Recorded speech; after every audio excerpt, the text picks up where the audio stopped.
Xian Gaza, ang self-proclaimed pambansang scammer at minsan pambansang marites ng Pilipinas. Hi everyone, my name is Xian Gaza, the national scammer of the Philippines, a convicted millionaire and the one and only founder of Xian Coin.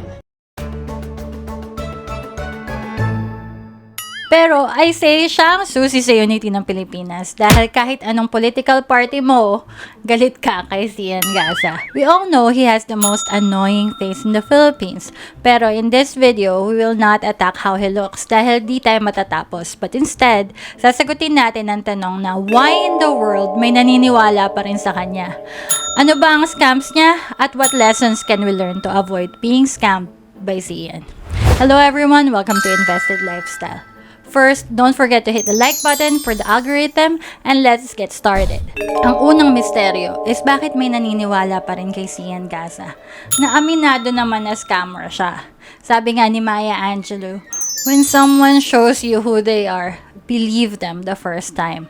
Ang sagot ay he learned how to manipulate people dahil sa MLM or networking. Siya na mismo ang nagsabi na networking at MLM brainwashing ang dahilan kung bakit siya naging scammer. If hindi ko kilala si Xian, iisipin ko pa na alay natin siya against the MLM industry.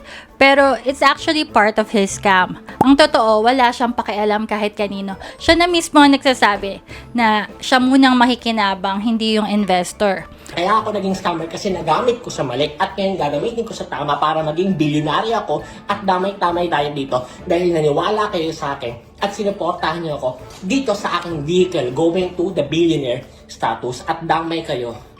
Pero mahilig siya mag-post sa social media ng mga motivational quotes or mga money lessons na marami ang agree at will give them an illusion na he is legit. Pero it's not.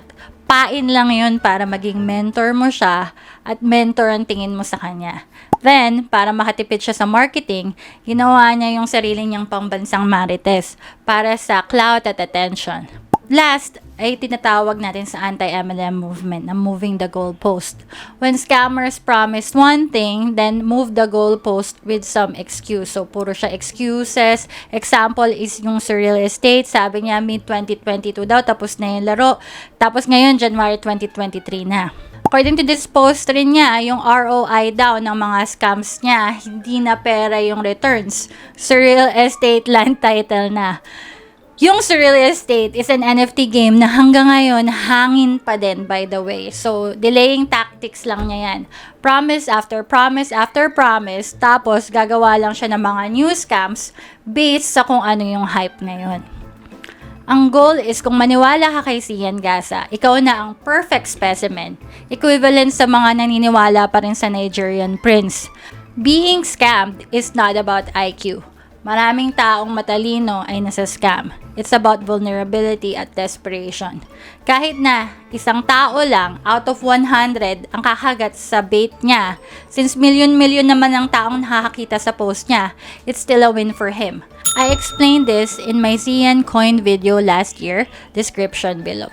Ngayon, pag-usapan natin ang long list of scams ni Xian ng mabilisan dahil sa dami, sources in the description below. So, let's play Xian Scam Bingo.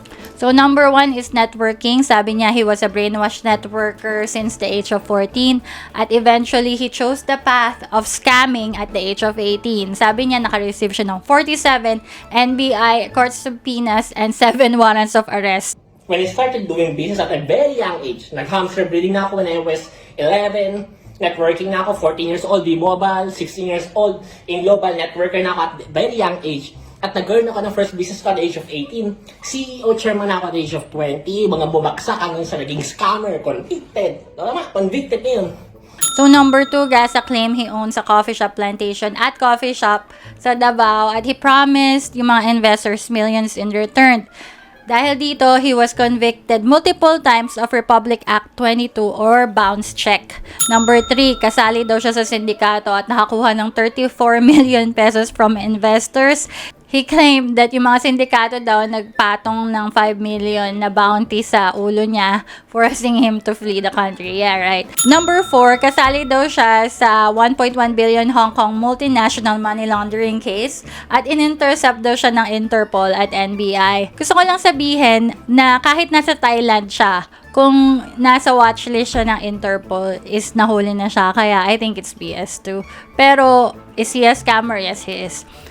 Number 5, lending scam that failed and nabaon daw siya sa utang. That one I believe. Number 6, yung t-shirt for charity scam. In-scam daw niya yung mga social media personality katulad ni Dewani Kim Katapang.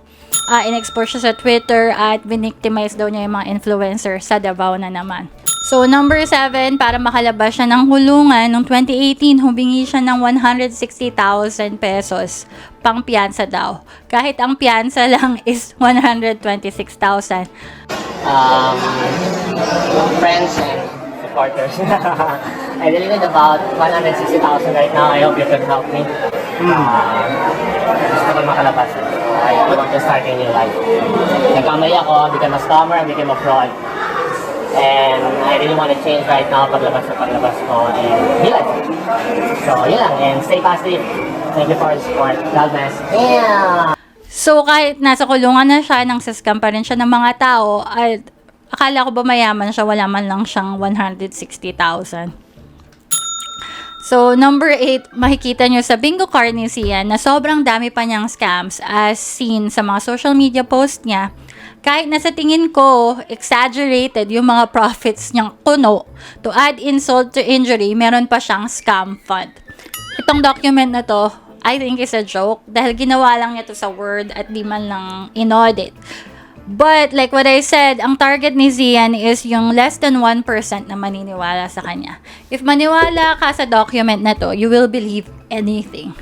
Kung makikita nyo, ang last line na forgery kasi mga registrations na pinapakita niya is for sure fake. Why? Fact is according sa Foreign Business Act ng Thailand, ito yung mga categories na absolutely prohibited sa mga foreigners. So, number 1 is television station business. So, yung UK entertainment niya, that's a lie. Farming, gardening, at extraction of Thai herbs. So, yung Xian Gaza is a lie. Ayon sa Thailand's cannabis regulation in 2022, in order to be granted a license para mag-farm ng marijuana, kailangan ng Thai citizenship at not to be a person of unsound mind, incompetent or quasi-incompetent. Bagsak si Xian sa lahat dyan. Foreigners are not yet allowed to produce, import, export, dispose, or possess cannabis in Thailand until 2024. Madami din taong gumawa ng reverse image search sa mga pinagpo-post niya sa page niya. At yung picture ng farm is actually in Cambodia. At yung mga ibang photo, ninakaw lang din niya. Madaming scams ang gumagamit ng farming as a front like DV Boer at Kappa. Tandaan natin na maraming risks ang farming like crop failures, theft, at legal issues. So, kung may nag-promise sa inyo na guaranteed returns like Xian na from 72k baht will be 800k to 2 million in 10 years, kahit na sabihin nilang long term, it's still unrealistic. Based on my research, right now, ang priority ng Thai government ay low-income farmers at kahit experienced farmers. Takot magtanim ng cannabis dahil yung first trials nila namatay yung crops. Out on the land though, many farmers are finding growing cannabis is harder than you think. เราก็มาทดลองปลูกดูตอนแรกใส่ต้นกล้าใช่ไหมเสร็จแล้วใส่ต้นกล้าน่ะมันเกิดเวลาเราเอาลงพื้นดินเนี่ยมันจะเฉาแล้วก็ตาย Pongsax worked the family's 3-acre land holding all his life, and he knows what works. Have you spoken to other farmers? Are they trying to grow it? ปลูกก็ที่เขาเอาไปกันทุกคนที่ไปอบรมกันมาทุกคนเขาก็ลองมาทดลองปลูกมันก็ตาย Pongsax says neither the hot weather nor the soil here are suitable for growing cannabis. At malaki ang risk na mabago pa rin yung batas at ipagbawal na naman ang cannabis. Pero si Xian na foreigner at walang experience sa farming, sure nakikita. Pero sa totoo lang, makita nyo lang ang pangalan na Xian Gaza, dapat tumakbo na kayo. When I hear his name in any investment, it means all risk, no rewards. Filipinos love a redemption arc, pero Xian enjoys scamming people. Ito ang kanyang purpose sa buhay.